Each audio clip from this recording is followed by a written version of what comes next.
Yeah, bro. Ready to show force?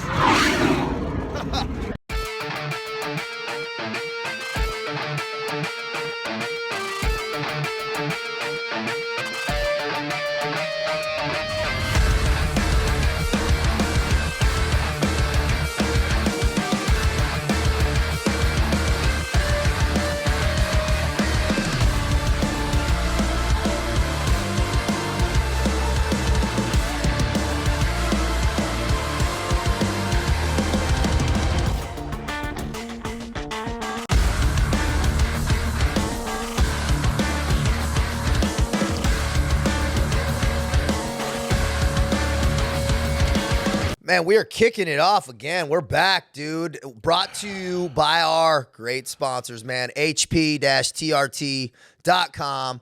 Affiliate code OTH20 for that good discount. You know it hits right, man, when it's got a discount attached to it, bro. Yeah. Build your body up. Get that blood work done. Do it smart. Yeah.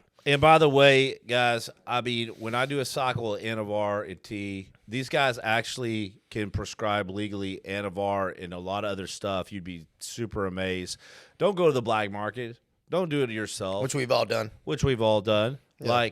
And I'll tell you what, a cycle of that with the TRT, man, will get you sliced, diced, jacked, racked, and stacked. Dude, sliced and diced, racked and stacked, man. Talking about, Jimmy and I were just talking about offline break, building it back up, right?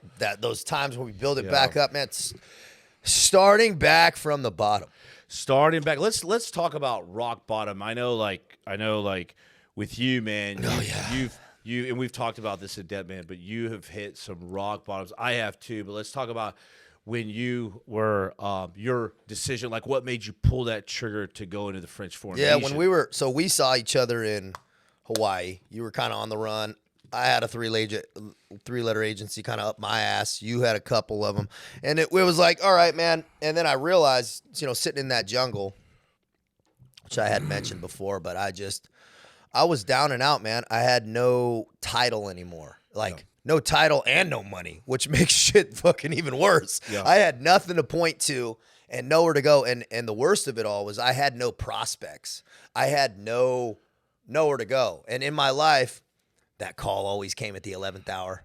Like, hey, Cav, we got this deal. Like, this was going, and I was waiting for that.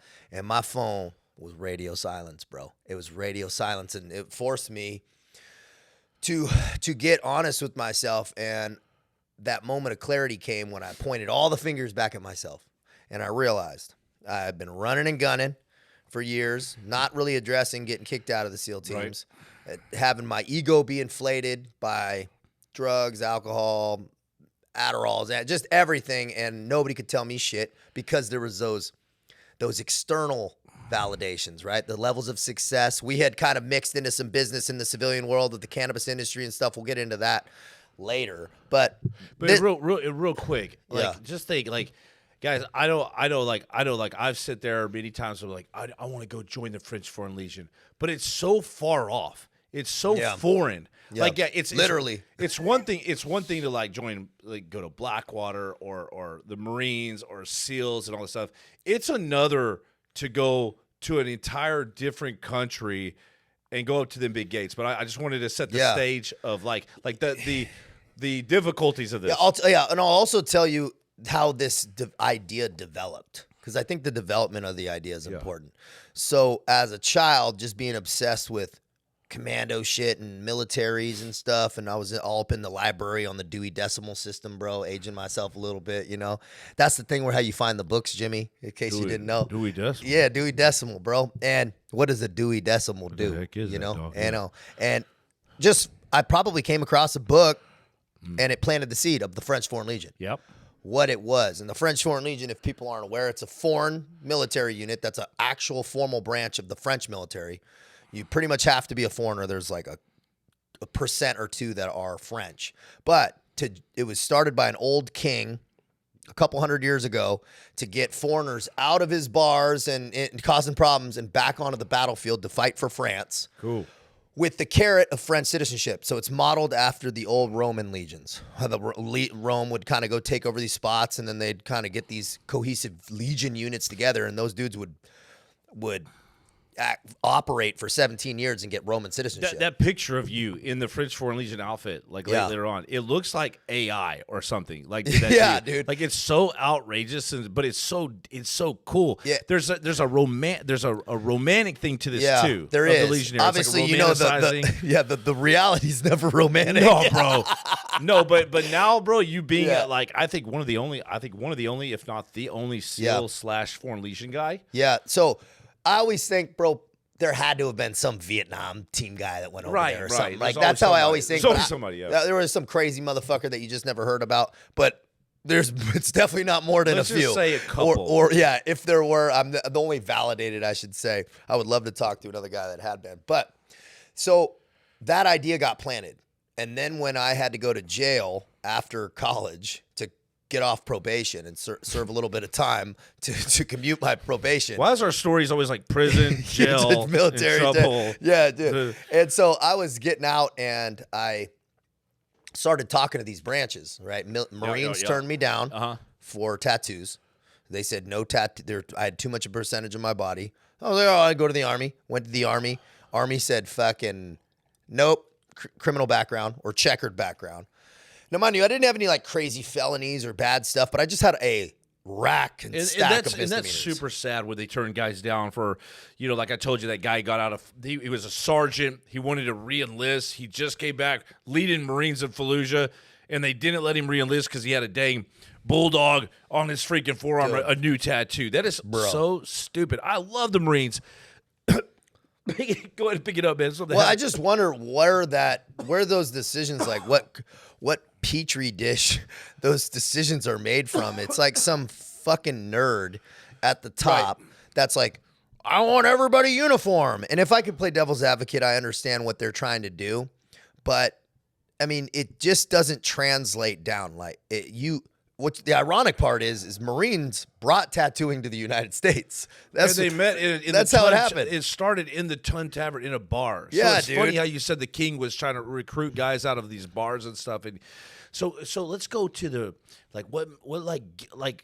how do you jump over that ravine, that valley to join the Atlantic Ocean? Yeah. Yeah. Because there's so many hurdles. You got to learn French too. I mean, so there was that moment. But it was that rock bottom, dude. And I don't know why in my head I saw that as the only option. I knew a couple things. Here was kind of my checklist. I knew if I could get to France, I at least had food, shelter, and I fucking could start working. And so I'm not like homeless because I was starting from negative money. So I'm like, how the fuck am I going to do this? Like, even if you go get a regular job, dude, you have a 2-week gap. You know what I mean? Before you're getting paid, unless I'm going, you go do some dumb shit. I'm like, bro. So there was, in a very practical sense, it made sense. So I just had to figure out how to get to France. So I took some fast cash loans out and paid like 4 million % when I got out of boot camp. And it's interesting just right now how, Sun Tzu said, never corner your enemy or he'll fight to the death. Yeah. But it's interesting how we corner ourselves. Yeah. Like the SEALs. If you don't make it, you go to a ship and scrub barnacles. Yeah. If they wanted to let you in the French Foreign Legion, like, what do you do without no money, nothing? Bro, dude, so that seed got planted and I was aware of it. And so then when I got out of jail, I was getting turned down by all these branches, and I said, okay, I still have the French Foreign Legion. So I started researching it again. So it kind of cropped back up. And then when I was in Hawaii, and I'm like, no prospects, no nothing, that idea came when I got no kids, no wife. Why the fuck wouldn't I just do it? I probably would have done it right out of the teams. Why not do the French Foreign Legion? Well, I probably would have done it right when I got out of the teams, but I had a chick and a job. So I was tied up. And then when I had none of that, that was the corner I was painted in. I'm like, well, this is the fucking time. And you went, bro, just like me though. You went from running the show. I mean, we're not talking about out of the SEALs. We were really, really successful. I don't want to like make people like we were absolutely like we were super successful getting out of the SEALs. Like we both were running companies, and then go from making tons of money, a leadership position, and now though you're in a high rise with money and pitching $1 million decks and doing stuff, but now you go back to ground bottom. Now I'm going back to not even that, but pain. It wasn't like just it was going into, there was crazy stories coming out of the Foreign Legion of dudes dying. They still have dudes die from hazing in fucking Foreign Legion. Dude, it's crazy what was happening in Djibouti and Algeria and all that shit, dude. It was There's wild. no checks and balances, probably. We'll join our regularly scheduled program after these messages. Hey, guys, when the mission is over, your mind's still spinning, whether you're about to go on an op or you're about to go to sleep, you don't need all that garbage, all those weird drinks. All you need is Halo. Halo is an odorless, flavorless THC mix that you can mix in whatever drink that you want. So make sure you grab that Halo today, all right? So unless you're operating heavy machinery or driving down the road, make sure you go to drinkhalo.com. Man, let me tell you, ghost bed. Sleep so good, it's scary. Man, you want to wake up terrified, bro, because of how good you slept, man? Let me tell you what. Ghost bed, dude. I like that name too, man. Like that name. Ghostbed.com, promo code OTHER for that solid discount, man. Let me tell you. You and I both know what not sleeping well and not sleeping for days is like, man. Days, weeks. Don't let that psychosis slide in there because you don't have that ghost bed, man. There's nothing worse than not being able to sleep because you're on some piece of crap mattress. Grab that ghost bed. Once again, ghostbed.com, promo code OTHER. That's OTHER, man. Like being suspended in space. Ghost bed. Return you now to your regularly scheduled program. Because you're a foreigner, you're operating under a fake name. Nobody knows what the fuck any of your paperwork says. No one's getting sued. No, they've tried, and it's just an absolute nightmare. The French system is complicated as fuck, and it's in a different language, and you don't know what the hell's going on. And my gosh. So there's just so many layers of protection for those above you. Yeah. So there's crazy stories, and on top of it all, the Foreign Legion is renowned, historical for discipline. Like they used to make dudes in Algeria back in like the late 1800s and shit.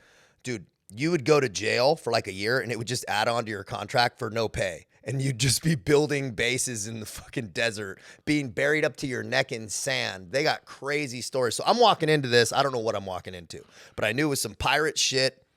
There are a bunch of criminals and murderers or what am I? So I don't know what's behind the gate. So I finally get to Paris. I'm skidding in. Right, I'd stopped in LA for like a night, like hung out, whatever, and probably went to the strip club and just spend all the rest of the money I had. So by the time I got to Paris, I had pretty much tapped out. I went to a hostel because I knew I had to just clean my system out. Yeah. So I have a few days, get my paperwork in order. Yeah, I had to get clean. Yeah. So I knew I could flush my system in 3 days. And so I'm running and I'm kind of drinking water, smoking cigarettes out on the corner, just standing looking at France going, what the fuck? And people have been to Paris. It's quite I wouldn't say culture shock, but there's just a lot going on. It's a complicated city and I'm trying to pick up as much French as I can. And I'm psychologically, bro, I was broken at this point. I'm in this shitty hostel, and I'm just like barely scraping by. Know I need to have some time to get clean, and I run up to this church, bro, called the Sacré-Cœur, and it's this beautiful church. It's at the high point of Paris, and I'm up there, man, and I walk in and I hear I guess they're nuns maybe singing, right? It's probably like a Catholic church. And it was just so beautiful. And I look up at the gargoyles on the outside and you see these bricks from like the 1600s. It's just crazy, epic. And you could just walk right in. And I walked right in and I still have pictures of that day, bro. It was like, I still have pictures of that day. And I'm looking around and I just said a prayer. I'm like, man, I don't know what I'm doing, man, but just watch out for me. I was like, I know I'm on a powerful path, but I was broken because dude, nobody knew I was out there. I didn't tell anybody except my mom, really, just so she knew I didn't die. I said, look, if you don't hear from me in 5 months, that's a good thing. That means I'm probably going to make it through selection or have gotten through. I'm reading kind of the last threads and just trying to piece together what I need and what I can bring and can't because it's hard to find. You got, those Reddit threads where it's some motherfucker sitting in his grandma's basement talking about how he was a Legionnaire. It's like, you don't know. These dudes don't know. And so there's just no information. which is why now I'm glad people can reach out to me direct that are, kind of in that space and need that look red, grab red. But walking into that door, it's raining and I walk up there and I'm like, shit, dude. Well, this is that stepping over the gap. And I knew it was building back. This was going to be a path of building back, not knowing how, but building back my life. So man. what was it? Just a big, massive metal gate with Dude, no windows? It says Legion Étranger over the top, and it looks like I took a train out to this like little kebab shop. I had a little kebab right before I walked, and you walking through this like kind of a neighborhood, for lack for a better word. Some buildings, but just kind of a shitty rundown neighborhood. And then there you go. It's like this small, teeny base that looks like a medieval castle. All bricks and iron and wood gate. And it says Legion Étranger over this like curved archway. And you walk up and you just knock on the door, bro. It's just like boom, boom, boom. Before you knocked, were you kind of like it's like jumping out of an airplane for the first time where you're like, I don't want to do this, but I'm already I'm here. I was like, were you just like hesitating? I sat on the corner I walked because I already did like an early reconnaissance. Yeah. So I reconned it, walked back, had my all right, I sent my last text, organized my administrative shit, being like, hey mom, going in, this and that. And I walked over to the fucking trash can, bro, and I pulled out my wallet and I cut all my credit cards and debit cards and I threw them in the trash. Fucking burning the ships, dude. Only thing I cut everything up. Burn the ships. Because I don't know why in my head it made sense of like, well, they're going to look through my credit cards or they're not even going to let me use my credit cards. They're going to look at stuff, yeah. So in me, it made sense. But looking back, I didn't realize how many dudes they were kicking out for different shit. I think I would have had to like stow away on a ship or something to get home. I would have had to like do dishes on some fucking, or I don't know what I would have done looking back, but I cut all my my cards up. Not that there was fucking hardly anything on them. Yeah. But I had no way to get money. And so I threw them all in the trash, went and sat on this park bench, took a piss somewhere in like the neighborhood, and it's just like starting to rain on me. And I took that as the sign of like, all right, it's time. I'm not going to sit out here in a fucking rain like an idiot. So I went Seals hate the water, by the way. Yeah, dude. I was like, I ain't not getting wet. I'd rather go in the Foreign Legion than get fucking wet, dude.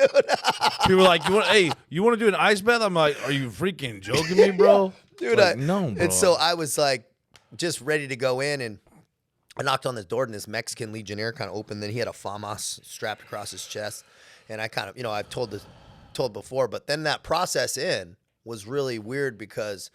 Well, what did he say to you when you? He was just like, "Hey, give me your passport. Hop up on the pull-up bar," and started this. And was he an asshole? No, that guy was cool. The front. Most of the guys at this part, because it's like their shore duty. They won't lead you in. It's their shore. No, well, it's their shore duty too. Oh. They're like. Whatever. Yeah, and the dude out there, it's 24-hour watch. So every base, it's pretty much like every military base, has a Legion guard. It's 24 hours. It's manned, right? And so every single base is like that, and you do these 24-hour watches, which I ended up doing a lot of them. You just sleep on a bunk, sleep for a few hours, do watch, and it's like even in the snow, wherever. So this guy was doing that. So he's just like, get the fuck in here. It's nighttime on a Sunday. But going in there, and we talked a little bit about it, but having those moments, and I just was so, I had such a strong understanding that this was the fucking bottom, and it was not going to get harder, but it was building rock bottom, dude. I had lost everything from drugs and my own choices and fucking ruin opportunities. I mean, I felt like I had the world by the balls and just lost it all, dude. Like I told I remember talking to you from McAfee. I was making like $25,000 a day. Yeah. And that was a lot of money for a dude like me, bro. Oh, dude, I remember talking to you when you were there. I was like, "What's up, dog? I'm rich, homeboy." Yeah. And you're like, "What's up? I'm rich, dog." Oh man. 2 years later, me and you were both rock bottom. We'll join our regularly scheduled program after these messages. Hey guys, this episode was brought to you by T1RX. Now, this pre-workout supplement, I know there's a lot out there, and I've tried probably like 20 or 30 of them, and I'm telling you right now, T1RX was not only created for our tactical community, but it was created by operators for you. So whether you're stacking those wins in your business or you're stacking them plates in the gym, you want to get sliced, diced, jacked, racked, and stacked, get on that T1RX today. Make sure you go grab it today, man. They are mission focused, and I'm telling you right now, if I don't even know if I'm allowed to talk about what all is in it because it's pretty dang incredible stuff. So go check them out right now. All right, so remember, T1RX is built to serve. It's mission ready. So go build your stack today at T1RX.com.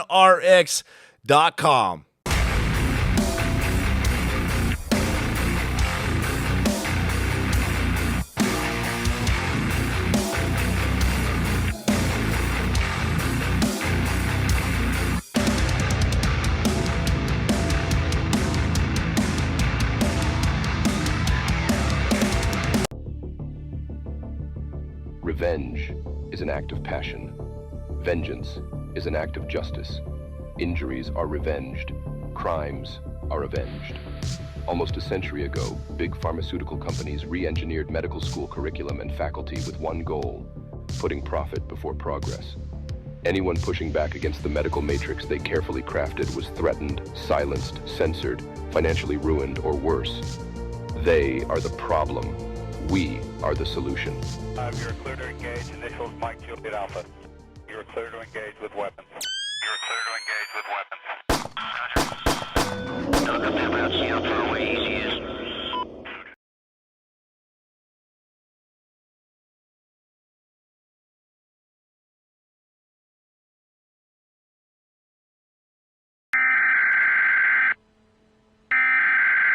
Return you now to your regularly scheduled program. Yeah, the rock bottom which is interesting because I remember, the old boss, the old VC boss, Yeah, right? yeah. We had to meet because, dude, I had pretty much an intervention with these motherfuckers who were like, hey, dude, and Jimmy said something powerful to me I never really talked about, but he's like, hey, dude, for real, man, like you keep doing that shit, you're gonna die. I remember you said that in your house. I remember you said that in your house, bro. And I was like, shit. Yeah, we had to do a meet with Jesus, man. Yeah, dude. He was like, hey, you're gonna die, bro. And I'm like, yeah. He was right. I had gone tits up from. You know it's bad when you're both like probably gonna die, but you're telling your buddy, yeah, you're gonna die. Yeah, he's homie. like, dude, when I know what Jimmy's gonna tell you, you're gonna die. If I tell you you can probably die from the stuff you're doing. I told my little brother he was gonna die. Yeah, to get real, that's what you used. You said, hey, bro, I told my brother this. Oh man. Yeah. I told my brother this, and that brought me to tears, dude, because I still remember that. I started tearing up and probably cried, dude. You remember that, right? Oh, so strongly, dude, because we were sitting in his living room in your house in Valley Center where, the marriage is gone. You're there all alone, and then I lost everything. Bro. I think the day before we had just done some shrooms up there. God only knows. You used to bring a box up. You used to bring a box like fear. You had a fear and loathing. I had a fear and loathing he had box, a fear man. and loathing in Las Vegas. Yeah, I had a box. fear and loathing box. He'd open up and say, "Jimmy, you can pick one thing," and I'd be like, dude, I used to have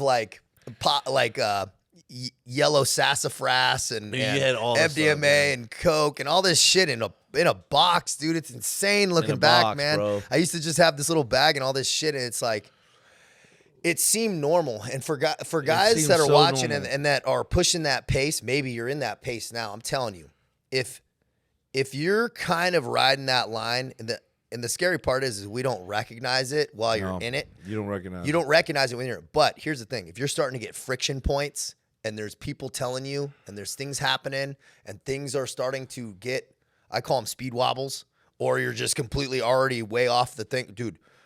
Stop doing all the shit. Just slow it the fuck down so you can kind of reassess, because you're gonna smash into a wall. And now the wall I had smashed against was coming out of suicidal, having to go to the Foreign Legion, lose all my shit, go in there, and that process of, hey man, come clean this fucking toilet. We don't give a fuck, you're a Navy SEAL. Oh, you were? Oh, check this out. Now I'm just sitting in a bunk. I'm trying to piece my life together of good morning process. Oh, head shaved. That's part of there's a reason for that. It's part of the Strip butt naked. Strip you down. And literally, bro. So they want to bring you all the way down. Strip butt ass naked in like this dungeon yeah. where they're like, hey, and then handed a pair of fucking whitey tighties, like, hey, motherfucker, here's where you're starting. And I remember looking at these Whitey tighties, dog. dude, I thought those were so tight, dude. I was wearing those for my second time. Yeah, and for somebody with big balls too, man, it's it's tight. God damn. No, it's a one time in the team. I hope they edit this, bro, out, man. dude. Dude, I super hope they edit all this. Dude, Jimmy, one time, dude. I think we were at SQT or something, bro. We were like changing out, and Jimmy drops trowel, and we're like changing out. And we had a homie, and he goes, damn, bro, you still wear whitey tighties, dog? And Jimmy's like, what, man? I didn't know. This is not what we're doing. Your voice impression of me, man. What, dog? He's like, what, man? This is not a thing? He's like, nah, dog. It's whitey. I guess I don't wear them now, but I never got the memo. You know, like I pulled trout. Like I had to go through MEPS twice. I had to go. People don't realize, like, going through MEPS twice. You ever sworn in twice? Yeah. And the doctor tells everybody to strip down on the second time. The first go around, everybody's in white tighties.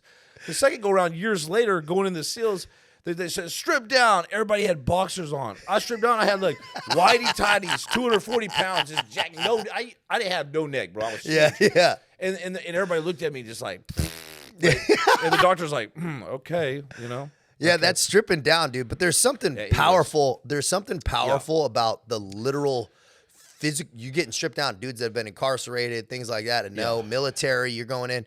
There's like this process of the old you's gone, man, and now it's like you're building into this new chapter and new life. And I was 100% in it there, and that process up was harsh because I was so stuck in my mind about what I had lost, right? The having to start back over seemed fucking exhausting. And anybody listening who's rebuilding from, maybe it's a lost marriage or business or whatever, dude, it's like you look back up that mountain and you go, how the fuck am I gonna do this? And actually have the, not fuck motivation, just any type of energy to redo this psychologically. Well, you're just freaking exhausted. But I remember when you just shot to the moon on social media and you've done freaking so well.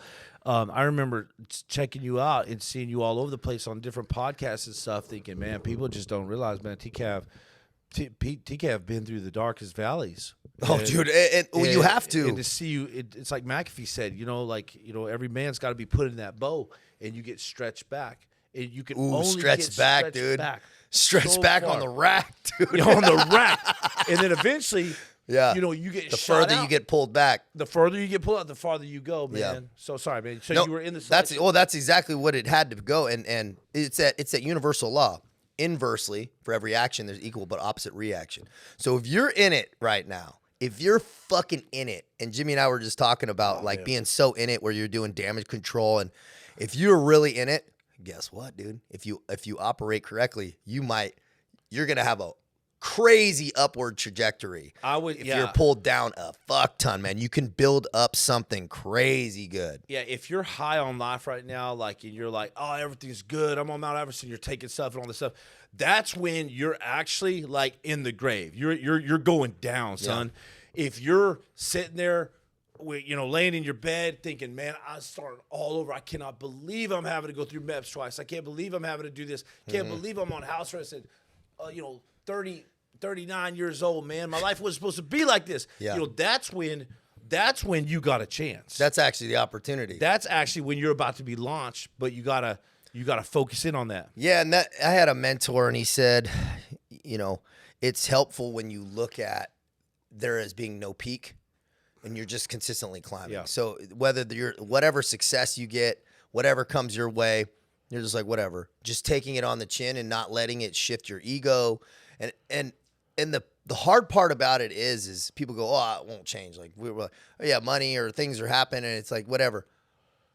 But if you really look at the small decisions, like, do they change? You have a little bit more freedom to spend, or a little bit more freedom on your schedule, and you kind of make that choice, or you're entertaining that chick, or whatever the issue is with whatever each of our personal proclivities are that can pull us off. Bro, those are the things. It's the small fucking decisions that really make you tumble and tumble far, dude. And that was a really painful first year. And we had talked, and I'm like, hey, because, dude, my feet were fucking hurting. My body was getting reacclimated. I was too heavy to be doing all the running we were doing, and I was in a super gnarly caloric deficit. It was freezing because the gear wasn't good. And mostly just depressed. I don't like that word, but I was fucking depressed. Going through all this shit. It was super depressed. I was depressed and alone, real lonely, and feeling really isolated. Didn't even have my fucking name anymore. But it's like it's like I told my little brother. You mentioned him. Like I told him, I sat down with him. I said, Dan, I'll never forget. I was in front of a fire, and he burned all of his paraphernalia. He burned all of his stuff that he was taking. He had a baby, had a wife that just walked out on him because she couldn't handle him. Mm-hmm. And I looked at him. I said, Dan, you know, you're at rock bottom. I said, man, if you continue down this path that you're on without taking drastic change, you're gonna die, man. Mm-hmm. And it took about a year. And his changes weren't drastic enough, and he died. You know, and so I see like your situation, my situation, like you see the drastic change that you had to make was you had to fly over an ocean. Yeah, you had to walk up to a gate and beat that sucker down. Yeah. You had to go through all that pain. So what was that like? Making that drastic change. The universe respects drastic action. It does, and the change your attitude, you change your latitude. I do really like the location change. It's not possible for everybody. So if you can't location change, I do highly suggest a location change because it forces you to not have the same contacts, people, places, things, and it forces you into a new rhythm, right? And that new energy and that new rhythm was exactly what I needed, and it wasn't I knew it wasn't going to be fun. It wasn't sexy. It wasn't, and there was a lot of years of feeling like, dude, how did I end up here? You know, just back at the bottom, shark shit on the bottom of the ocean, getting fucking shit on when I was just doing halos, you know, and operating and had some kind of a title. I was like back with nobody who people didn't know or give a fuck who I was. Not that I was anybody, but just having to prove again who I was. But it was a baptism in humility, man. And I was grateful for the opportunity for it. And as it grew, you know, going to when we got our first deployment, you know, when they're like, hey, dude, you're going to French Guiana Francais. And when they sent me down there, I was like, fuck yeah. Like, finally back with a gun patrolling in the fucking jungle. Yeah, that's a great feeling. And that was a year to the fucking day. A year to the day when I knocked on that gate. I was deployed in the French jungle. And I always pay attention to dates, right? It was a year to the day in October when I was deployed in the French jungle, and one of the senior chiefs, or kind of like Master Chief equivalent, who had picked me up, saw me, and picked me and guided me through the selection process. He's like, this dude's fucking good to go. I see his background. And I run into him on a riverboat in the middle of the jungle across the world. He was in France and had a new duty station. He goes, American, hi. I'm like on, and I just was like, damn, dude, what that drastic move. I was suicidal in my truck 365 days before, and now I'm with a gun in the French Foreign Legion deployed doing deep jungle operations, dude. It was like whirlwind of, and that sucked, right? I'm not saying that was a fucking sexy or super fucking whatever, but it was working in a super weird capacity, and what you can do with just like a drastic move, man, in your life it was so apparent to me. Yeah, so the message that I'm getting here and that reminds me is like if you're rock bottom right now, you got to make a drastic change. And I see a lot of people make a lateral move or they make like slight adjustments. They're like, yeah, I'm changed, man. I make a big sacrifice right now. I'm waking up in the morning, but you're kind of on the same path. Yeah. And I always tell people, man, no man can sit there. I mean, trust me, I've reached out to boys before, kind of like that, not asking them what should I do, but like asking them, man, you got any direction? And nobody's got it for you. Nobody's going to ever be able to tell you as a man, like, you need to do this or you need to do that. That's why I don't tell people like join the SEALs or join this. But what I do tell people, to a lot of guys, I'm like, hey man, I look at it as a dark hallway. It's dark as hell. It's kind of scary. It's eerie. It's cold. You start heading down that hallway. You pick something big. Pick something huge in the horizon. Something that you probably are not going to be able to do. And a lot of times you don't make it there, but you start going down that hallway, that proverbial hallway, and a door on the left or a door on the right will open up. And when it opens up, you better do that 90 right or 90 left and go through that sucker. And take decisive action. Yeah. Right? Decisive action wins this game. Yeah. Success loves speed. Yeah. Success loves it. And people will be sitting there thinking about what they should do. They know they should change, but don't change anything. And this isn't us sitting here beating our horses. I still have things I need to change and improve. This isn't us, preaching. This is just because I actually want people to fucking feel stoked about their life and be better for not only themselves, but they're family. And I will say, having a good blueprint is helpful. Having some guidance is helpful, Right. but you actually have to really want the end product, Yeah. which is a completely different life if the one that you're existing in is not the reality you want to have. Right. Yeah, I think that's good for today, man. I think we went into that. Any closing thoughts on the French Foreign Legion and that selection process, or going through that? Yeah, it 'Cause was how long did you spend there? Man, I was 4.5 years there, but that selection process was just like anything else, man. Just pick your place and don't take fucking no for an answer. And show people some fucking heart. man, dude. What got me through those interrogation interviews was they were like, hey, dude, like, we don't know. Like, we don't want an American here. I said, listen, I fucking need to be here. My fucking ruined my life. Exactly, This bro. is the only place I can fucking be. I was so adamant. I was like, I have to fucking be have here. to do And they it. were like, God damn. And so, man, show people some heart. Show people some emotion if you really give a fuck about changing your life. And, man, just trust everyone. Have a fucking great day. Build it up, man. Build it up. Be smart. Yeah, keep banging on that door until it opens up, and a dude with a gun and bray opens up. just blast through that sucker with a charge. You know what I'm saying? Get through that door, guys. Thank you so much, man, for watching. HP-TRT.com. Make sure you use that discount code OTH20 today. Get it.